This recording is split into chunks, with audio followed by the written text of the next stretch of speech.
Welcome to Faith and Freedom. For the next few minutes, we hope to inform, inspire, and encourage you as we discuss legal victories and challenges to your fundamental freedom and religious liberties. Faith and Freedom comes to you from Liberty Counsel, a civil liberties education and legal defense organization. Join us now as Matt Staver, founder and chairman of Liberty Counsel, explains the latest legal issues all across this country. In the courtrooms of America, Liberty Counsel is winning the battle for your constitutional freedom. During the trial of Kermit Gosnell, the abortionist in Philadelphia, Pennsylvania, President Obama became the first sitting president to speak at a Planned Parenthood event. And at the end of that message said, "God bless you," speaking of Planned Parenthood. I am Matt Staver, founder and chairman of Liberty Counsel. Joining me to talk about this is Matt Barber, vice president of Liberty Counsel Action. And Matt, you just recently wrote an article for WorldNet Daily, and it says, "Kermit Gosnell Trial, Much Ado About Nothing." And of course, it was tongue-in-cheek because what happened in the Kermit Gosnell trial that's come forth in terms of the butchery that takes place in his clinic is not unusual. Yeah. It's not like this is out of the ordinary. This is the face of abortion. And in the midst of this horrible trial, one which President Obama does not comment upon because he says it's still in trial, yet he comments on the Trayvon Martin case early on in the trial. He then goes to Planned Parenthood, speaks to them, says that he is going to always be there for Planned Parenthood, and then invokes God's blessing on the largest abortion provider in the country that has a record of 333,000 plus abortions performed last year. Yeah, my column, I called it Kermit Gosnell Trial, Much Ado About Nothing, and you're right, it was somewhat tongue-in-cheek. But the reality is I did that for a reason, because first, the media, the mainstream media, is treating it like it's nothing. In fact, a little worse than that, they're completely spiking the story. They don't want to cover this story because it does reveal what goes on behind the curtain, the house of horrors that is the abortion industry. And secondly, this is what happens at Planned Parenthoods. What happened in Kermit Gosnell's filthy, squalid abortion clinic happens at abortion clinics and Planned Parenthoods all across the country every day. Our friends at Live Action, Lila Rose, have caught a number of Planned Parenthoods, even admitting that after babies are born alive, they're killed. They're drowned in solution and poisonous. They're recommending to flush them down the toilet. If they're born alive, flush them down the toilet if you happen to be at home. So this is what abortion, and I pointed out in my article, what do you think we're talking about here? Do you think that a woman goes to an abortion clinic to get healed of something? It's not about healing, it's about killing. You have to kill babies in order to have, quote, reproductive freedom. And so the Kermit Gosnell trial has served to illustrate to the world what abortion really is, what it does, and that's why the media refuses to cover it. It really is the face of abortion, the Kermit Gosnell trial, where these babies were born and Gosnell or the staff would actually clip the back of the baby's neck and sever the spinal columns, clip it with the scissors. I mean, it's just what happened in Gosnell's clinic is indicative of what happens in abortion clinics. There was blood on the wall. There was aborted babies in the refrigerator, just one after another, stuck in the refrigerator. Some of them were flushed down the toilets. Some of the toilets were clogged because they had aborted babies that they had flushed down the toilets. This is the face of abortion. This is Kermit Gosnell. This is Planned Parenthood. This is the atrocity of abortion, and that's why the media does not want to cover it. In fact, CNN did cover it, though. CNN covered the closing argument of Gosnell's attorney, where Gosnell's attorney said, "Oh, this is just overblown. This is out of proportion. There's nothing going on here that's a problem." They covered his statement, but nothing about what happened in the abortion clinic. Yeah, but these are babies that were born alive. These are babies that were crying, that were screaming, and in order to silence them, they decapitate them. There was one witness testified that a baby was thrown in a toilet, was trying to swim, trying to get out, was drowned in that toilet. This is so horrific, Matt, but a dead baby is a dead baby. That's what I pointed out in my article, and what I think has come to light. This has brought to attention the incongruity here. The idea that because a baby is 12 inches removed from the mother's, we're talking about the proximity of the baby to the mother in the womb, and that somehow that makes a difference. A dead baby is a dead baby. It's such a contrast between the media's covering Sandy Hook, and obviously that was a tragedy, and there's no call for that kind of violence.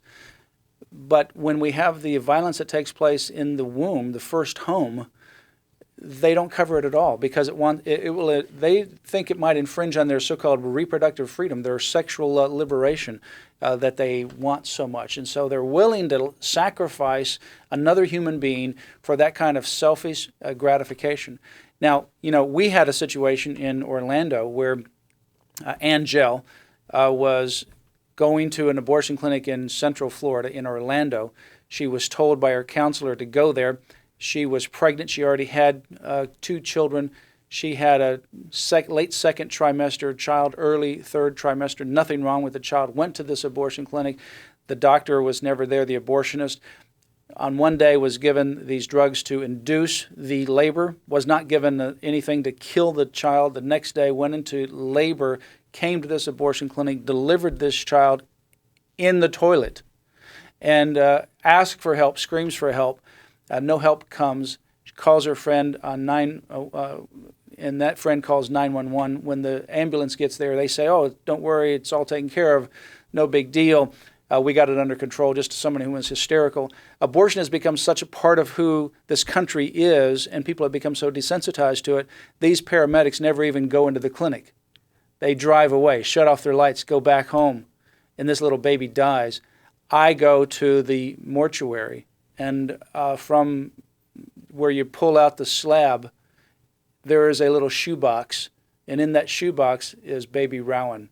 You can go to Liberty Counsel's website, lc.org, click on abortion. You'll see there are 3 photos of baby Rowan. You'll see my finger touching baby Rowan. You'll see all of baby Rowan. Baby Rowan died through this tragedy of abortion. So what happens in Gosnell Clinic is not an unusual situation. It happens around the country. Yeah.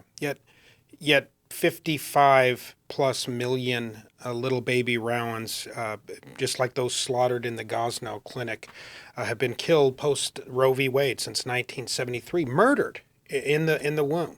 This is very clear stuff. I mean, the euphemisms, the reproductive freedom language that is used, it's not sticking any longer. People are finally waking up to the horrific reality of abortion. It is simply murder. President Obama famously said during you mentioned the Trayvon Martin trial, when he essentially condemned George Zimmerman, who was presumed innocent, in my understanding of the law, and he said, if I had a son, he would look like Trayvon Martin. Well, I do have a son, Matt, and when he was born, he looked a whole lot like those little babies that Planned Parenthood murders on a daily basis, like those little babies murdered in the Kermit Gosnell Clinic.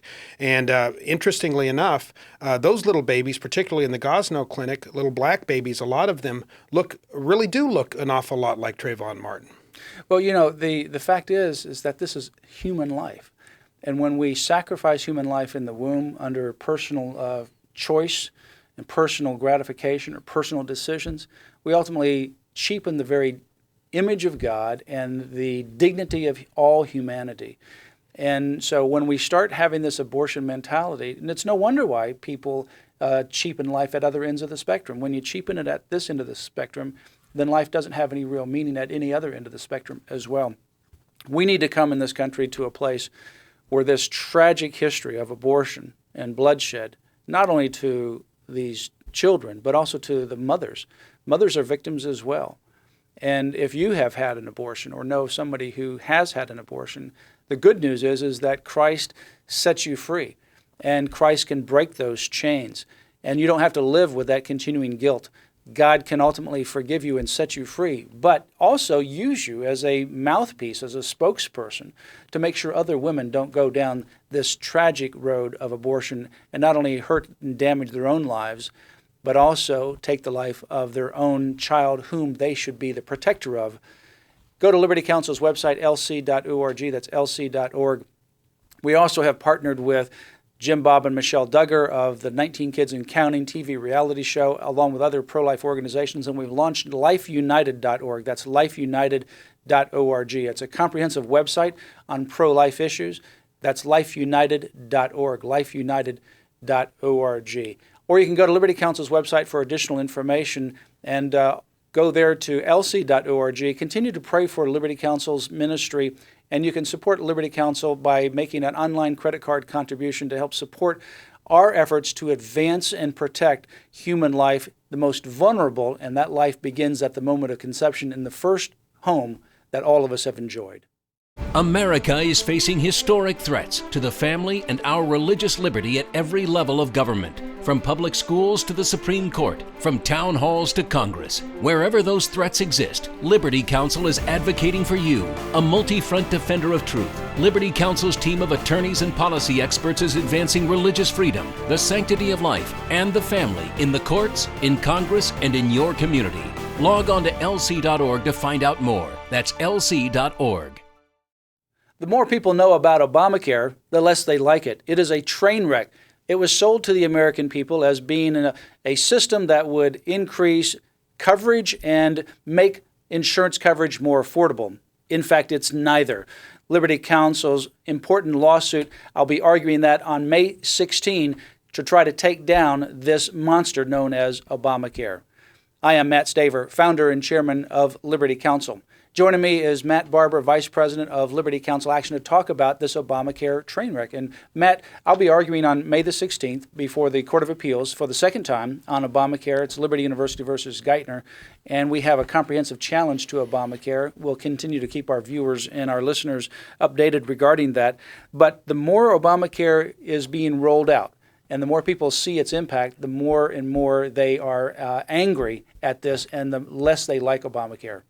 Yeah, Obamacare, the Obamacare socialized medicine locomotive with all its cars behind it of increased premium payments, doctors quitting, losing your family doctor, being put into some huge federal bureaucracy where bureaucrats make the decision on who gets treatment, who doesn't get treatment, rationing.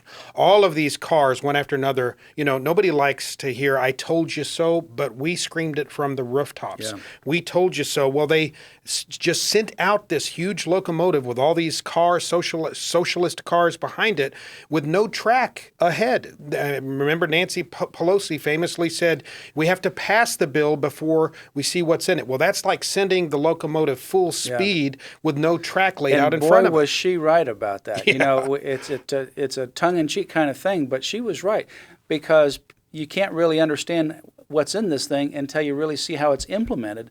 And they didn't know what was in it.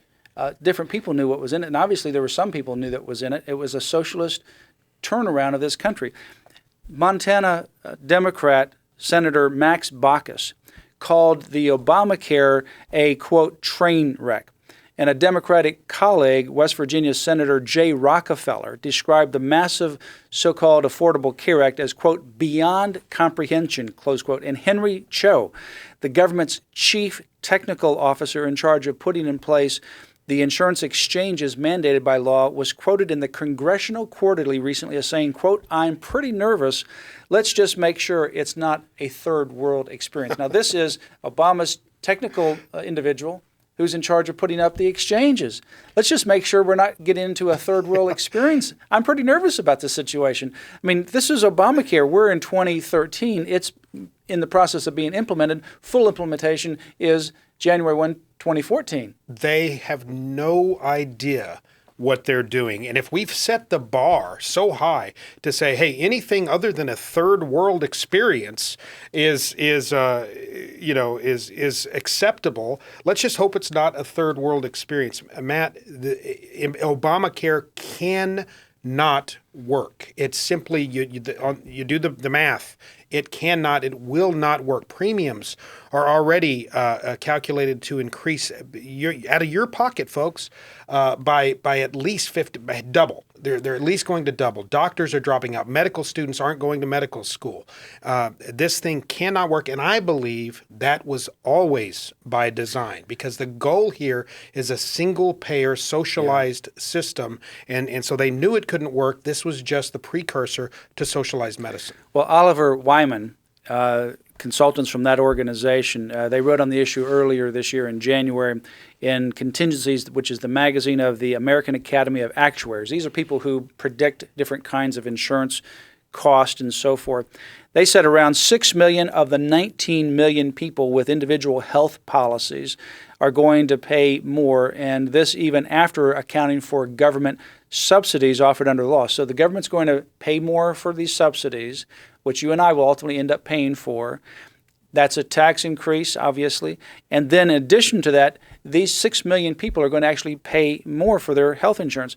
We now know that there's employers around the country. I have personal contact with them. They're not hiring. They're not expanding because they don't know what is going to happen under Obamacare. This is a nightmare. For Liberty University, as an example, we have several thousand adjunct professors at Liberty University. The question is, do they now have to be covered by Obamacare? Well, Obamacare now redefines full-time. So if you work 30 hours a week, you are now full-time. So someone who has a part-time job, maybe they're semi-retired, they want to do some adjunct teaching on the side. They're not wanting to have a full-time job. They work 30 hours a week, and it's not all through the year. It's at the certain period where you're determining your coverage. Now all of a sudden they're covered under insurance. Somebody has to pay for that. Well, the employer has to pay for that. And the employer doesn't have the money. It's not like the federal government that we can just simply borrow endlessly from China. They have to have books that balance. The federal government doesn't understand that. This is a system that is going to implode right before our very eyes. Yeah, so a lot of employers, rather than having 3 individuals hired to work 40 hours a week, are hiring maybe those same 3 individuals to work 29 hours a week so that they don't have to pay the premiums, because otherwise it will break them. Obamacare is a job-killing, healthcare rationing monstrosity train wreck. Even Democrats now are regretting, right and left, they're coming out of the woodwork saying, oh boy, I regret voting for this monstrosity. They need to repeal it. They need to repeal it. I mean, yeah, Democrats that supported it, obviously Max Baucus and Jay Rockefeller have come out. There are also other Democrats that are coming out. Obviously, Republicans were opposed to it. People around the country are opposed to it. In fact, it's a negative rating from polling from people. More and more people are opposed to it now. Only 30% favor Obamacare. It's all-time low. It's all-time low. Even at the time, it's right at that same 30% threshold. support. So instead of getting more popular, it's getting less popular as it's being rolled out. It will affect every single individual. Well, Liberty Counsel has a lawsuit that I will argue on May the 16th at the Federal Court of Appeals. This is a suit where we filed on the very first day that Obamacare was signed into law, the first private lawsuit filed in the country. We challenged the employer mandate in its entirety for religious and secular employers, the employer mandate regarding the contraception, sterilization, abortifacients, and IUD mandate, the individual mandate that also requires individuals that are part of a plan that covers abortion to pay money directly to cover abortion, even though they're male or they're young or they oppose abortion. And then also the fact that if this is a tax, as the Supreme Court said regarding the individual mandate, then it violates the origination clause because it originated in the Senate under Harry Reid, not the House. And so all of those are being argued on May the 16th. We'll have a ruling later this year. But the Supreme Court revived our case and ordered our case to be reheard at the Court of Appeals. So we know at least 5 justices on the Supreme Court are wanting to hear more about Obamacare. Yeah, and really our case is the last best hope to undo Obamacare. And I would ask everyone listening right now to be in prayer. Pray that God would work on the hearts of these Supreme Court justices. John Roberts particularly, he's getting a second bite at this rotten apple, Matt. And I'm hoping that this time around he'll do the right thing. We were all shocked when in June he said that it was a tax and therefore permissible. Well, it's one of the biggest tax increases in American history, of course, but we need to be in prayer that the U.S. Supreme Court will overturn this monstrosity. And by the way, the so-called 15-member panel that's supposed to be appointed to review health insurance coverage, the Independent Payment Advisory Board, the rationing or death panel that Sarah Palin referred to, it's vacant. Nobody wants to sit on it. No one wants to be associated with it. Not a single person has been put on this panel yet because they don't want to be associated with this train wreck. And also, by the way, Obamacare will be in part enforced by the Department of Labor. Well, Thomas Perez is being nominated as Secretary of Labor. Harry Mahet, our attorney with Liberty Counsel, testified before Congress recently about his abject refusal to follow the rule of law. We have a train wreck with this whole thing coming down. Pray for Liberty Counsel, pray for me, pray for the judges, as this case is argued before the Court of Appeals on May the 16th. And you can go to Liberty Counsel's website for more information, lc.org. We appreciate your prayers and also your financial support. This has been a very expensive case, and this is just one of many cases that Liberty Counsel handles around the country. You can go to lc.org to sign up for our Liberty Alert email and our Grassfire Action email as well, right there on the homepage of lc.org. And you can also make an online credit card contribution or mail in your contribution to support Liberty Counsel, this case and many others, where we advance religious freedom, the sanctity of human life, and the family all around the country. Go to lc.org. The Liberty University School of Law is a deliberate, determined effort to grow a new generation of conservative advocates who can go into court, who can help write the law, who can debate the law, and who can win cases to recenter this country back on our constitutional principles. It's the kind of school where somebody who cares about America's future can learn all the key principles of law to be more effective in helping their country.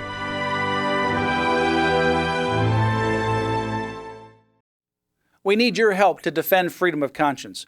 3 representatives have proposed an important bill that is stalled in committee and must be brought to a vote. Former nurse and current Congresswoman Diane Black, Republican from Tennessee, former practicing physician and current Congressman John Fleming, Republican from Louisiana, and Representative Jeff Fortenberry, also Republican from Nebraska, are challenging the overt infringement of our freedom of conscience as mandated by Obamacare. They co-sponsored the Healthcare Conscience Rights Act bill in the House, and all Americans who stand for life and the protection of our unalienable rights should rally behind this bill. There are already 135 co-sponsors of this vital legislation, 131 Republicans and 4 Democrats. Here are the statements released by 3 of the sponsoring legislators. Representative Diane Black said, "Under the Obamacare administration, we have seen an unprecedented growth in the size and scope of government. The administration has leveraged its expansion of government to trample on the religious freedom of private individuals, hospitals, nonprofits, businesses, churches, and universities, forcing many Americans to make an impossible choice: either defy your religious convictions or break the law and face financially crippling legal penalties." She goes on to say, "As a nurse for more than 40 years, I am proud to introduce the Healthcare Conscience Rights Act to protect religious freedom, disempower Obamacare, and stop the administration's assault on America's First Amendment rights." John Fleming, the physician, made this powerful statement. Speaking as a family physician, he said, who has treated thousands of patients during more than 30 years of practicing medicine, the integrity of the doctor-patient relationship is invaluable. Healthcare workers are dedicated to caring for their patients, and the religious freedom of these healthcare workers and providers alike must be protected. No individual should be forced or coerced to perform an abortion. Likewise, neither nonprofit nor for-profit businesses, universities, or other healthcare providers should be required to cover drugs that can lead to the destruction of human life.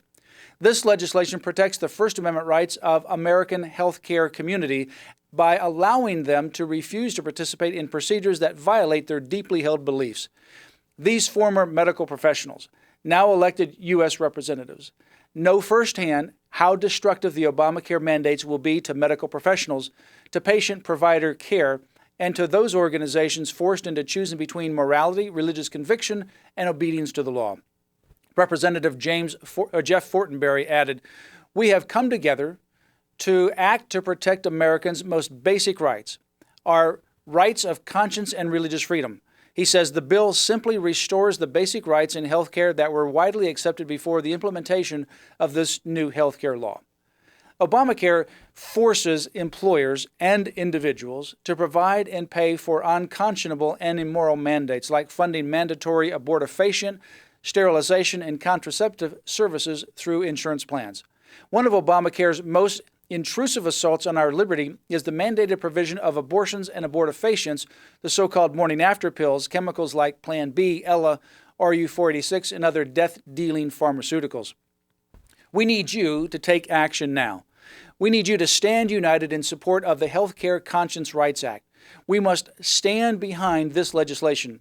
If the Obama administration succeeds in forcing faith-based institutions and individuals to violate their freedom of conscience, then our First Amendment guarantee of freedom of religion will be lost. That's why I'm urging you now to take immediate action to help derail Obamacare's unconstitutional mandates that violate the freedom of conscience and collide with the free exercise of religion. When you sign our letter of support for the Healthcare Conscience Rights Act, we will share your views with the congressional sponsors of the bill and the House Subcommittee on Health, where the bill is currently under blockade. Together, we are demanding that the bill come out of the committee to the full House for a vote. I urge you to take a minute now and add your name to the letter of support, along with thousands of other citizens concerned about the growing assaults on our liberties. As a friend of Liberty Counsel, I know that you stand for life and liberty. Obamacare tramples on both. In this citizen petition, we demand respect for the First Amendment, ensuring freedom of speech, freedom of conscience, and the free exercise of religion. And unified, we stand in staunch support of H.R. 940, the Healthcare Conscience Rights Act. Liberty Counsel has been engaged in a multi-phase, multi-year legal offensive against Obamacare since its passage into law, including our forthcoming appearance before the Fourth Circuit Court of Appeals in Richmond, Virginia on May 16, as directed by the United States Supreme Court. But as aggressive as our litigation against Obamacare has been, we continue to press forward on other lawful actions to stop the implementation of this Obamacare law, including efforts to defund it, repeal it, and make it administratively impossible to implement, and other lawful means to stop this unconstitutional takeover of the American medical system. We are calling for the bill's passage in the House Subcommittee on Health and for a full vote by our elected members of Congress in the House of Representatives. Congress must act to ensure the rights of citizens are protected against unconstitutional mandates. God bless you, and thank you for taking immediate action. We want to add your name to the list of literally hundreds of thousands of other individuals, concerned citizens who are concerned about the direction of this country, who are concerned that Obamacare is a train wreck in the making. In 2013, Obamacare is beginning its implementation, and the full implementation is coming just around the corner in 2014. For Liberty University, the world's largest Christian university that we represent, and the two individuals that we represent, Obamacare is a direct and immediate threat to their freedom of religion. In fact, it's not only a threat to Liberty University, but to every other Christian or faith-based institution in the country, to Roman Catholic institutions, to Protestant, to Jewish institutions, to other institutions that believe in faith and morality, to individuals as well as institutions that believe that God is the author and creator of life, and that abortion is murder and, in fact, a sin against God. Obamacare is a train wreck in the making. You have been listening to Faith and Freedom with Liberty Counsel. We hope that we have motivated you to stand up for your faith, family, and freedom. We can accomplish a lot when we work together. Get informed and get involved today. Sign up for our free monthly newsletter, The Liberator. We will send it out to you free of charge. Stay informed with our Liberty Alert email updates. Just click on the website at www.lc.org or call us at 1-800-671-1776. Tune in next time to learn more about your rights right here on Faith and Freedom.